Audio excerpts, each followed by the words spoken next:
Wells Cathedral is a really beautiful place to come and visit, whether or not you're religious. It offers something for everybody. It's awe-inspiring, it's huge, it's ornate, and it's just a really restful place to come and be. What's been really exciting about the Anthony Gormley sculpture coming to Wells is that it's provided a really fantastic opportunity for the Wells Heritage Partners to work together to put on schools programmes. What we've done is we've teamed up with the Bishop's Palace and also Wells Museum, and schools can actually visit all three sites in one day. And I've noticed children enjoy the walking between the different sites, the seeing the high street, the seeing the moat outside the Bishop's Palace, and the sense of the city itself, not just the specific buildings that they're going to be in.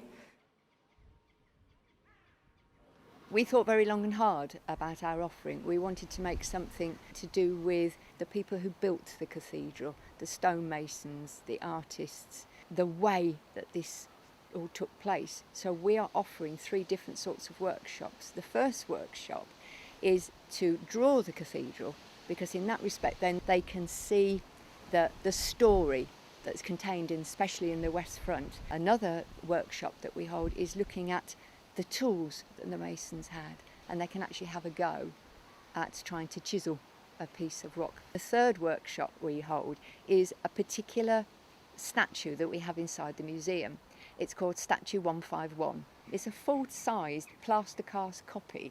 The students can get right up close and personal, see the detail, draw it. They'll realise that there are tricks of perspective used by the 12th century stonemasons and architects who incorporated perspective in a very odd way. St Michael's School booked onto our Anthony Gormley themed schools programme. Today they just visited the cathedral. They chose to do an art theme tour. They start outside and they have a look at the west front and understand a little of the meaning behind the stone statues on the west front. And then they go on to look at Doubt and try and understand the similarities and the differences and think about why Doubt might have been placed exactly on that particular plinth in that location. And then we take the children inside and they look at the art in the cathedral, which is everywhere. It's in the fabric, it's in the glass, it's in the stone carvings. And we've got obviously medieval artwork, but we've also got modern art as well within the cathedral.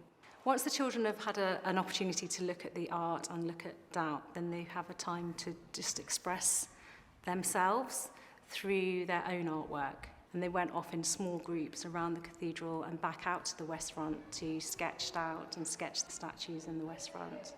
The other activity that we put on today was a clay sculpture workshop, where the children get to really design and make something that means something to them. Some of them were very much Doubt inspired, and you can see how they've used the sort of blocks to make their particular figure. And others are inspired by the medieval stonework in the cathedral, and some totally unique and really good. Well, we're really proud to be part of the offer for schools and colleges, all based around, of course, the Gormley sculpture. When schools visit Wells, obviously they can do workshops at the museum and the cathedral, and we work closely with them to provide an interesting day for the students. We have a real variety of sculptures here in the gardens at the Bishop's Palace, and my favourite ones are the wings, which are stained glass made by our resident artist Edgar Phillips. He was inspired to make the wings by seeing the swans flying along the moat. The sculpture behind me is called Pilgrim, and it was made by David Backhouse, and it's the setting as much as the sculpture itself that has the impact, because as you first enter the gardens, Pilgrim's framed in the doorway of what would have been the Great Hall here at the Bishop's Palace. It's been fantastic to get out of the classroom and come and see a sculpture in person.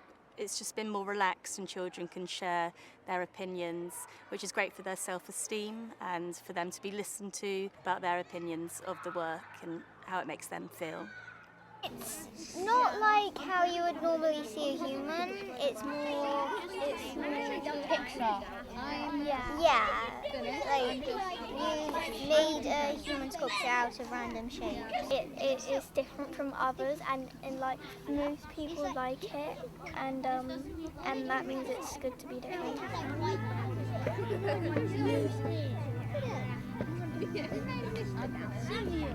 I just randomly started drawing an owl, like one.